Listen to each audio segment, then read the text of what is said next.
वाहिगुरु जी का खालसा वाहिगुरु जी की फतेह।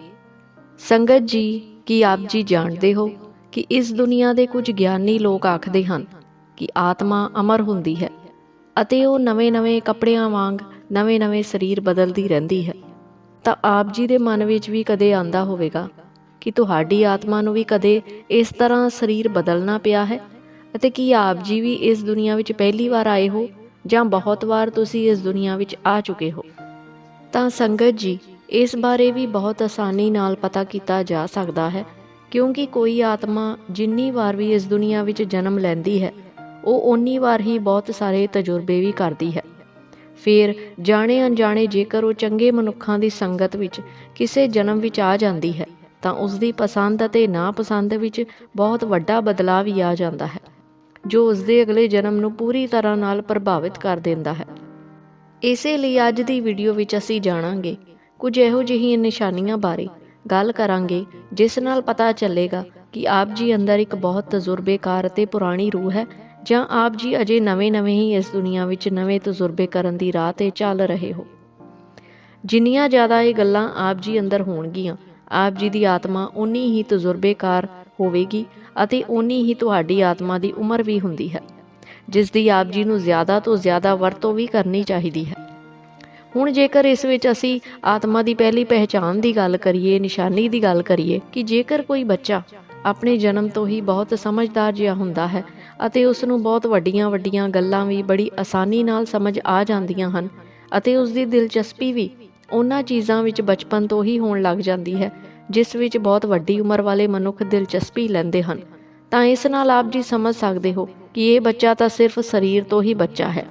ਪਰ ਇਸ ਦੇ ਅੰਦਰ ਜੋ ਰੂਹ ਹੈ ਉਹ ਬਹੁਤ ਪੁਰਾਣੀ ਹੈ, ਜੋ ਹੁਣੇ ਤੋਂ ਹੀ ਆਪਣੇ ਇੰਟਰਸਟ ਬਾਰੇ ਚੰਗੀ ਤਰ੍ਹਾਂ ਜਾਣਦੀ ਅਤੇ ਪਹਿਚਾਣਦੀ ਹੈ। ਇਸੇ ਲਈ ਜੇਕਰ ਕੋਈ ਬੱਚਾ ਬਚਪਨ ਤੋਂ ਹੀ ਆਪਣੇ ਕਿਸੇ ਖੇਤਰ ਵਿੱਚ ਜੀਨੀਅਸ ਹੋ ਜਾਵੇ ਤਾਂ ਉਸ ਦੇ ਪਿੱਛੇ ਉਸ ਦੀ ਰੂਹ ਦਾ ਹੀ ਹੱਥ ਹੁੰਦਾ ਹੈ, ਜੋ ਬਹੁਤ ਕੁਝ ਪਹਿਲਾਂ ਤੋਂ ਹੀ ਤਜਰਬੇ ਕਰ ਚੁੱਕੀ ਹੁੰਦੀ ਹੈ ਅਤੇ ਉਸ ਦੇ ਹੀ ਅਗਲੇ ਪੜਾਅ ਵੱਲ ਇਸ ਜਨਮ ਵਿੱਚ ਪਹੁੰਚਣਾ ਚਾਹੁੰਦੀ ਹੈ। ਦੂਜੀ ਪਛਾਣ ਦੀ ਗੱਲ ਕਰੀਏ ਤਾਂ ਕਈ ਵਾਰ ਕਿਸੇ ਮਨੁੱਖ ਦੀ ਇੱਛਾ ਬਹੁਤ ਜਲਦੀ ਜ਼ਿੰਦਗੀ ਦੀ ਸ਼ੁਰੂਆਤ ਵਿੱਚ ਹੀ ਅਣਮੁੱਲੇ ਗਿਆਨ ਨੂੰ ਪਾਉਣ ਦੀ ਹੋਣ ਲੱਗਦੀ ਹੈ ਅਤੇ ਹਰ ਗੱਲ ਵਿੱਚ ਉਹ ਪਹਿਲ ਸਿਰਫ ਗਿਆਨ ਪਾਉਣ ਨੂੰ ਹੀ ਦਿੰਦਾ ਹੈ, ਭਾਵੇਂ ਉਸ ਦੇ ਆਲੇ ਦੁਆਲੇ ਦੇ ਮਨੁੱਖ ਦੁਨਿਆਵੀ ਚੀਜ਼ਾਂ ਨੂੰ ਪਾਉਣ ਵਿੱਚ ਰੁੱਝੇ ਹੋਣ, ਉਸ ਨਾਲ ਇਹੋ ਜਿਹੇ ਮਨੁੱਖ ਨੂੰ ਕੋਈ ਫਰਕ ਨਹੀਂ ਪੈਂਦਾ ਹੈ। ਤਾਂ ਇਸ ਦਾ ਵੀ ਸਿੱਧਾ ਮਤਲਬ ਹੈ ਕਿ ਸ਼ਾਇਦ ਇਸ ਰੂਹ ਨੇ ਸੰਸਾਰ ਵਿੱਚ ਬਹੁਤ ਤਜਰਬੇ ਹਾਸਲ ਕੀਤੇ ਹੋਣ, ਤਾਂ ਉਸ ਤੋਂ ਬਾਅਦ ਉਸ ਨੂੰ ਪਤਾ ਚੱਲਿਆ ਹੋਵੇ ਕਿ ਇਹ ਸਭ ਦੁਨਿਆਵੀ ਚੀਜ਼ਾਂ ਉਸ ਦੇ ਸਰੀਰ ਨਾਲ ਹੀ ਖਤਮ ਵੀ ਹੋ ਜਾਂਦੀਆਂ ਹਨ। ਹੁਣ ਇਹੀ ਗੱਲ ਇਸ ਰੂਹ ਨੂੰ ਯਾਦ ਰਹਿੰਦੀ ਹੈ, ਜਿਸ ਕਰਕੇ ਉਹ ਇਸ ਜਨਮ ਵਿੱਚ ਸਭ ਕੁਝ ਪਾਉਣਾ ਚਾਹੁੰਦੀ ਹੈ ਜੋ ਉਦੋਂ ਉਸ ਨੂੰ ਨਹੀਂ ਮਿਲਿਆ ਸੀ। ਇਸੇ ਵਿਸ਼ੇ ਨੂੰ ਥੋੜ੍ਹਾ ਗਹਿਰਾਈ ਤੋਂ ਸਮਝਣ ਦੀ ਜ਼ਰੂਰਤ ਹੈ ਕਿ ਸੰਗਤ ਜੀ, ਇਸ ਦਾ ਮਤਲਬ ਇਹ ਨਹੀਂ ਕਿ ਤੁਸੀਂ ਦੁਨਿਆਵੀ ਪਦਾਰਥਾਂ ਨੂੰ ਪਾਉਣ ਦੀ ਬਿਲਕੁਲ ਵੀ ਕੋਸ਼ਿਸ਼ ਨਾ ਕਰੋ, ਜਦ ਕਿ ਇਸ ਦਾ ਸਿਰਫ ਇੰਨਾ ਹੀ ਮਤਲਬ ਹੁੰਦਾ ਹੈ ਕਿ ਆਪ ਜੀ ਨੂੰ ਆਪਣੀ ਗਿਆਨ ਪਾਉਣ ਦੀ ਇੱਛਾ ਨੂੰ ਪੂਰਾ ਕਰਨ ਲਈ ਜ਼ਿਆਦਾ ਸਮਾਂ ਦੇਣ ਦੀ ਲੋੜ ਹੈ, ਪਰ ਨਾਲ ਉਹ ਵੀ ਪਾਉਣਾ ਜ਼ਰੂਰੀ ਹੁੰਦਾ ਹੈ ਜੋ ਤੁਹਾਨੂੰ ਆਪਣੇ ਹਿਸਾਬ ਨਾਲ ਅਤੇ ਸਮਾਜ ਦੇ ਹਿਸਾਬ ਨਾਲ ਸਹੀ ਲੱਗਦਾ ਹੋਵੇ। ਨਹੀਂ ਤਾਂ ਜੇਕਰ ਆਪ ਜੀ ਕੋਲੋਂ ਇਸ ਜਨਮ ਵਿੱਚ ਕੁਝ ਵੀ ਛੁੱਟ ਗਿਆ ਤਾਂ ਤੁਹਾਨੂੰ ਉਸ ਨੂੰ ਪਾਉਣ ਲਈ ਫਿਰ ਤੋਂ ਸ਼ੁਰੂਆਤ ਕਰਨੀ ਪੈ ਸਕਦੀ ਹੈ। ਤੀਸਰੀ ਪਹਿਚਾਣ ਦੀ ਗੱਲ ਕਰੀਏ ਤਾਂ ਜਦ ਕੋਈ ਮਨੁੱਖ ਆਪਣੀ ਜ਼ਿੰਦਗੀ ਵਿੱਚ ਉਹਨਾਂ ਚੀਜ਼ਾਂ ਨੂੰ ਅਹਿਮੀਅਤ ਦਿੰਦਾ ਹੈ ਜੋ ਉਸ ਲਈ ਬਹੁਤ ਮਾਇਨੇ ਰੱਖਦੀਆਂ ਹਨ, ਜਿਵੇਂ ਆਪਣੇ ਬਾਰੇ ਸਭ ਕੁਝ ਪਤਾ ਕਰਨਾ ਜਾਂ ਇਸ ਬ੍ਰਹਿਮੰਡ ਵਿੱਚ ਚੱਲ ਰਹੇ ਸਭ ਨਿਯਮਾਂ ਬਾਰੇ ਜਾਣਨਾ ਅਤੇ ਉਸ ਦੇ ਅਨੁਸਾਰ ਹੀ ਜੀਣਾ ਅਤੇ ਆਪਣੇ ਨਜ਼ਦੀਕੀ ਰਿਸ਼ਤਿਆਂ ਨੂੰ ਆਪਣਾ ਸਮਾਂ ਦੇਣਾ ਆਦਿ, ਕਿਉਂਕਿ ਇਹੋ ਜਿਹੇ ਮਨੁੱਖਾਂ ਦੀ ਆਤਮਾ ਬਹੁਤ ਚੰਗੀ ਤਰ੍ਹਾਂ ਜਾਣਦੀ ਹੁੰਦੀ ਹੈ ਕਿ ਜ਼ਿਆਦਾ ਜ਼ਰੂਰੀ ਇਹ ਨਹੀਂ ਕਿ ਤੁਸੀਂ ਇਸ ਦੁਨੀਆ ਵਿੱਚ ਕਿੰਨਾ ਸਮਾਂ ਤੱਕ ਰਹੇ ਹੋ, ਬਲਕਿ ਇਸ ਦੇ ਉਲਟ ਤੁਸੀਂ ਕਿਵੇਂ ਜਿਉਂਦੇ ਰਹੇ ਅਤੇ ਕਿੰਨੇ ਖੁਸ਼ ਰਹੇ, ਇਹੀ ਗੱਲ ਸਭ ਤੋਂ ਜ਼ਿਆਦਾ ਮਹੱਤਵ ਰੱਖਦੀ ਹੈ। ਇਸ ਤਰ੍ਹਾਂ ਦੀ ਸਮਝ ਉਹਨਾਂ ਰੂਹਾਂ ਨੂੰ ਬਹੁਤ ਚੰਗੀ ਤਰ੍ਹਾਂ ਹੋ ਜਾਂਦੀ ਹੈ ਜਿਨ੍ਹਾਂ ਦੀ ਉਮਰ ਬਹੁਤ ਜ਼ਿਆਦਾ ਹੁੰਦੀ ਹੈ ਅਤੇ ਉਹ ਬਹੁਤ ਕੁਝ ਤਜਰਬੇ ਕਰ ਚੁੱਕੀ ਹੁੰਦੀ ਹੈ। ਚੌਥੀ ਪਹਿਚਾਣ ਦੀ ਗੱਲ ਕਰੀਏ ਤਾਂ ਜੇਕਰ ਆਪ ਜੀ ਨੂੰ ਕਈ ਵਾਰ ਲੱਗਦਾ ਹੈ ਕਿ ਤੁਸੀਂ ਕਈ ਵਾਰ ਇਸ ਦੁਨੀਆ ਵਿੱਚ ਆ ਚੁੱਕੇ ਹੋ ਅਤੇ ਕਿਸੇ ਖਾਸ ਤਰ੍ਹਾਂ ਦੇ ਸਮੇਂ ਵਿੱਚ ਜੀ ਚੁੱਕੇ ਹੋ, ਜਾਂ ਆਪ ਜੀ ਨੂੰ ਪੁਰਾਣੀਆਂ ਘਟਨਾਵਾਂ ਬਹੁਤ ਜ਼ਿਆਦਾ ਪ੍ਰਭਾਵਿਤ ਜਾਂ ਆਕਰਸ਼ਿਤ ਕਰਦੀਆਂ ਹਨ ਅਤੇ ਤੁਹਾਡਾ ਮਨ ਫਿਰ ਤੋਂ ਉਹਨਾਂ ਦੀ ਜਾਣਕਾਰੀ ਹਾਸਲ ਕਰਨ ਨੂੰ ਕਰਦਾ ਹੈ, ਇਹ ਗੱਲਾਂ ਵੀ ਹਰ ਕਿਸੇ ਨਾਲ ਐਵੇਂ ਨਹੀਂ ਹੋ ਜਾਂਦੀਆਂ ਹਨ, ਕਿਉਂਕਿ ਇੱਦਾਂ ਦੇ ਵਿਚਾਰ ਵੀ ਕਿਸੇ ਨੂੰ ਉਦੋਂ ਹੀ ਆਉਂਦੇ ਹਨ ਜਦੋਂ ਉਸ ਮਨੁੱਖ ਦਾ ਕੋਈ ਨਾ ਕੋਈ ਲਿੰਕ ਇਹਨਾਂ ਸਭ ਚੀਜ਼ਾਂ ਨਾਲ ਹੁੰਦਾ ਹੈ। ਜਿਵੇਂ ਕਈ ਵਾਰ ਇੱਦਾਂ ਹੁੰਦਾ ਹੈ ਕਿਸੇ ਗਹਿਰੇ ਪਾਣੀ ਵਿੱਚ ਡਿੱਗਣ ਕਾਰਨ ਕਿਸੇ ਦੀ ਮੌਤ ਹੋਈ ਹੋਵੇ ਤਾਂ ਇਸ ਦੇ ਬਹੁਤ ਜ਼ਿਆਦਾ ਚਾਂਸ ਹੁੰਦੇ ਹਨ ਕਿ ਉਸ ਮਨੁੱਖ ਨੂੰ ਕਿਸੇ ਵੀ ਗਹਿਰਾਈ ਵਾਲੇ ਪਾਣੀ ਵਿੱਚ ਜਾਣ ਤੋਂ ਉਸ ਨੂੰ ਡਰ ਲੱਗ ਸਕਦਾ ਹੈ, ਜਦ ਕਿ ਉਸਨੇ ਇਸ ਜਨਮ ਵਿੱਚ ਇਹੋ ਜਿਹਾ ਕੁਝ ਝੇਲਿਆ ਹੀ ਨਹੀਂ ਹੁੰਦਾ ਹੈ,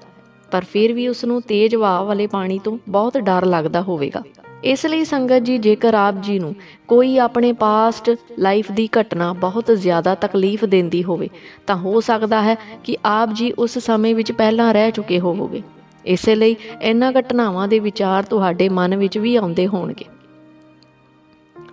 ਪੰਜਵੀਂ ਨਿਸ਼ਾਨੀ ਦੀ ਗੱਲ ਕਰੀਏ ਤਾਂ ਜੇਕਰ ਤੁਹਾਡੇ ਅੰਦਰ ਕੁਝ ਜ਼ਿਆਦਾ ਹੀ ਇਮਾਨਦਾਰੀ ਦੀ ਭਾਵਨਾ ਹੈ ਅਤੇ ਆਪ ਜੀ ਕਿਸੇ ਦਾ ਵੀ ਬੁਰਾ ਨਹੀਂ ਸੋਚਦੇ ਹੋ, ਭਾਵੇਂ ਤੁਹਾਡਾ ਕੋਈ ਕਿੰਨਾ ਵੀ ਮਾੜਾ ਕਰਨ ਦੀ ਕਿਉਂ ਨਾ ਸੋਚਦਾ ਹੋਵੇ,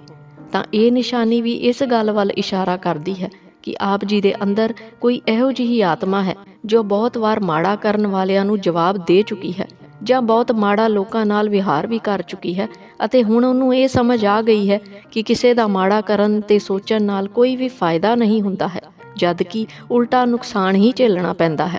ਤਾਂ ਇਹ ਗੱਲਾਂ ਵੀ ਕਿਸੇ ਆਤਮਾ ਦੇ ਪੁਰਾਣੀ ਹੋਣ ਵੱਲ ਇਸ਼ਾਰਾ ਕਰਦੀਆਂ ਹਨ।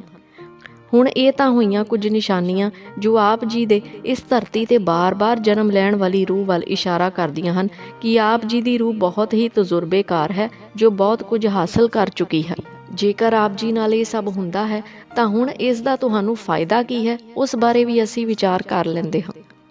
ਇਸ ਦਾ ਸਭ ਤੋਂ ਪਹਿਲਾ ਫਾਇਦਾ ਤਾਂ ਇਹ ਹੈ ਕਿ ਇਹੋ ਜਿਹੇ ਲੋਕਾਂ ਦੀ ਇਕਾਗਰਤਾ ਇੰਨੀ ਪਾਵਰਫੁਲ ਹੁੰਦੀ ਹੈ ਕਿ ਥੋੜ੍ਹਾ ਜਿਹਾ ਵੀ ਧਿਆਨ ਇਹ ਕਿਸੇ ਚੀਜ਼ ਵੱਲ ਜੇਕਰ ਲੈ ਜਾਣ ਤਾਂ ਉਸ ਦਾ ਤਾਂ ਸਾਰਾ ਜਿਵੇਂ ਐਕਸਰੇ ਹੀ ਕੱਢ ਲੈਂਦੇ ਹਨ ਅਤੇ ਉਸ ਨੂੰ ਚੰਗੀ ਤਰ੍ਹਾਂ ਵੀ ਸਮਝ ਲੈਂਦੇ ਹਨ, ਜਿਸ ਦੀ ਆਉਣ ਵਾਲੇ ਸਮੇਂ ਵਿੱਚ ਆਪਣੇ ਅਤੇ ਦੂਜਿਆਂ ਲਈ ਵਰਤੋਂ ਵੀ ਕਰਦੇ ਹਨ ਅਤੇ ਕੁਝ ਇਹੋ ਜਿਹੇ ਅਣਜਾਣੇ ਅਤੇ ਗੁਪਤ ਭੇਤਾਂ ਨੂੰ ਵੀ ਸਮਝ ਸਕਦੇ ਹਨ ਜੋ ਕੁਝ ਖਾਸ ਮਨੁੱਖ ਹੀ ਇਹਨਾਂ ਗੱਲਾਂ ਨੂੰ ਸਮਝ ਸਕਦੇ ਹਨ। ਦੂਜੇ ਫਾਇਦੇ ਦੀ ਗੱਲ ਕਰੀਏ ਤਾਂ ਇਸ ਤਰ੍ਹਾਂ ਦੀਆਂ ਪੁਰਾਣੀਆਂ ਰੂਹਾਂ ਹਰ ਤਰ੍ਹਾਂ ਦੀ ਪੀੜ੍ਹੀ ਲਈ ਇੱਕ ਸਹਾਰੇ ਦਾ ਵੀ ਕੰਮ ਕਰਦੀਆਂ ਹਨ, ਜਿਨ੍ਹਾਂ ਕੋਲ ਪੁਰਾਣੇ ਸਮੇਂ ਦਾ ਹਾਸਲ ਕੀਤਾ ਹੋਇਆ ਅਣਮੁੱਲਾ ਗਿਆਨ ਅਤੇ ਜਾਣਕਾਰੀ ਹੁੰਦੀ ਹੈ ਅਤੇ ਆਪਣੇ ਤੇਜ਼ ਦਿਮਾਗ ਕਰਕੇ ਵਰਤਮਾਨ ਸਮੇਂ ਦੀ ਪੀੜ੍ਹੀ ਦੀ ਵੀ ਪੂਰੀ ਸਮਝ ਰੱਖਦੇ ਹਨ, ਜਿਸ ਨਾਲ ਇਹੋ ਜਿਹੇ ਲੋਕ ਗੱਲਾਂ ਹੀ ਗੱਲਾਂ ਵਿੱਚ ਬੜੇ ਸੌਖੇ ਤਰੀਕੇ ਨਾਲ ਕੋਈ ਵੀ ਮੁਸੀਬਤ ਦਾ ਹੱਲ ਕੱਢ ਸਕਦੇ ਹਨ, ਜਿਸ ਨਾਲ ਇਹ ਲੋਕ ਸਮਾਜ ਵਿੱਚ ਇੱਕ ਹੀਲਰ ਦਾ ਵੀ ਕੰਮ ਕਰਦੇ ਹਨ। ਜਿਵੇਂ ਮੰਨ ਲਓ ਇਹਨਾਂ ਕੋਲ ਹਰ ਮੁਸ਼ਕਲ ਦਾ ਹੱਲ ਹੋਵੇ। ਤਾਂ ਸੰਗਤ ਜੀ, ਹੁਣ ਜੇਕਰ ਇਹਨਾਂ ਗੱਲਾਂ ਨੂੰ ਸਮਝਿਆ ਜਾਵੇ ਤਾਂ ਹੋਰ ਵੀ ਬਹੁਤ ਚੀਜ਼ਾਂ ਨੇ ਜੋ ਬਿਲਕੁਲ ਕਲੀਅਰ ਦੱਸਦੀਆਂ ਹਨ ਕਿ ਜੇਕਰ ਕਿਸੇ ਦੀ ਆਤਮਾ ਕੋਲ ਪੁਰਾਣਾ ਕੋਈ ਤਜਰਬਾ ਨਾ ਹੁੰਦਾ ਤਾਂ ਉਹਨਾਂ ਦੀਆਂ ਇੱਛਾਵਾਂ ਅਤੇ ਮਨੋਕਾਮਨਾਵਾਂ ਇਹੋ ਜਿਹੀਆਂ ਹੀ ਹੋਣੀਆਂ ਚਾਹੀਦੀਆਂ ਸੀ ਜਿਵੇਂ ਦੀਆਂ ਉਹਨਾਂ ਦੇ ਆਲੇ ਦੁਆਲੇ ਰਹਿਣ ਵਾਲੇ ਜਾਂ ਕੋਲ ਰਹਿਣ ਵਾਲਿਆਂ ਦੀਆਂ ਹੁੰਦੀਆਂ। ਸੰਗਤ ਜੀ, ਕਿਉਂ ਹਰ ਮਨੁੱਖ ਇੱਕ ਖਾਸ ਤਰ੍ਹਾਂ ਦੀਆਂ ਚੀਜ਼ਾਂ ਵਿੱਚ ਦਿਲਚਸਪੀ ਲੈਂਦਾ ਹੈ ਅਤੇ ਦੂਜਾ ਕਿਉਂ ਉਹੀ ਚੀਜ਼ਾਂ ਵਿੱਚ ਦਿਲਚਸਪੀ ਨਹੀਂ ਲੈਂਦਾ ਹੈ? ਕਿਉਂਕਿ ਸੰਗਤ ਜੀ, ਇੱਥੇ ਗੱਲ ਵਾਤਾਵਰਣ ਜਾਂ ਸਮਾਜ ਦੀ ਹੈ ਹੀ ਨਹੀਂ। ਇੱਥੇ ਮਨੁੱਖ ਦੀ ਆਤਮਾ ਦੀ ਚੋਇਸ ਅਤੇ ਤਜੁਰਬੇ ਬਹੁਤ ਵੱਡਾ ਯੋਗਦਾਨ ਦਿੰਦੇ ਹਨ, ਜਿਸ ਨਾਲ ਮਨੁੱਖ ਦੀ ਆਤਮਾ ਉਸ ਤੋਂ ਕੀ ਚਾਹੁੰਦੀ ਹੈ। ਜੋ ਮਨੁੱਖ ਇਸ ਨੂੰ ਸਮੇਂ ਨਾਲ ਸਮਝ ਲੈਂਦੇ ਹਨ ਉਹ ਬ੍ਰਹਿਮੰਡ ਦੀ ਇਸ ਖੇਡ ਨੂੰ ਵੀ ਸਮਝ ਜਾਂਦੇ ਹਨ ਅਤੇ ਜੋ ਨਹੀਂ ਸਮਝ ਪਾਉਂਦੇ ਉਹ ਬੇਮਤਲਬ ਦੀਆਂ ਮੁਸੀਬਤਾਂ ਵਿੱਚ ਰਹਿ ਕੇ ਦੁਖੀ ਰਹਿੰਦੇ ਹਨ। ਪਰ ਜੇਕਰ ਇਹ ਸਭ ਆਪ ਜੀ ਨਾਲ ਕੁਝ ਨਹੀਂ ਹੁੰਦਾ ਤਾਂ ਤੁਸੀਂ ਸਮਝ ਸਕਦੇ ਹੋ ਕਿ ਤੁਹਾਡੇ ਅੰਦਰ ਕਿਸੇ ਨਵੀਂ ਰੂਹ ਨੇ ਆਪਣੀ ਯਾਤਰਾ ਅਜੇ ਸ਼ੁਰੂ ਹੀ ਕੀਤੀ ਹੈ, ਜਿਸ ਦਾ ਮਤਲਬ ਸਾਫ਼ ਹੈ ਕਿ ਉਸ ਆਤਮਾ ਦੀ ਉਮਰ ਵੀ ਘੱਟ ਹੀ ਹੋਵੇਗੀ। ਇਸੇ ਲਈ ਕਦੇ ਵੀ ਦੁਖੀ ਨਹੀਂ ਰਹਿਣਾ ਚਾਹੀਦਾ। ਆਪਣੀ ਜ਼ਿੰਦਗੀ ਨੂੰ ਆਨੰਦਪੂਰਵਕ ਅਤੇ ਖੁਸ਼ੀ ਨਾਲ ਜੀਣਾ ਚਾਹੀਦਾ ਹੈ। ਆਸ ਹੈ ਆਪ ਜੀ ਨੂੰ ਅੱਜ ਦੀ ਵੀਡੀਓ ਚੰਗੀ ਲੱਗੀ ਹੋਵੇਗੀ। ਵੀਡੀਓ ਚੰਗੀ ਲੱਗੀ ਹੋਵੇ ਤਾਂ ਵੀਡੀਓ ਨੂੰ ਲਾਈਕ ਅਤੇ ਸ਼ੇਅਰ ਜ਼ਰੂਰ ਕਰਿਓ। ਵਾਹਿਗੁਰੂ ਜੀ ਕਾ ਖਾਲਸਾ, ਵਾਹਿਗੁਰੂ ਜੀ ਕੀ ਫਤਿਹ।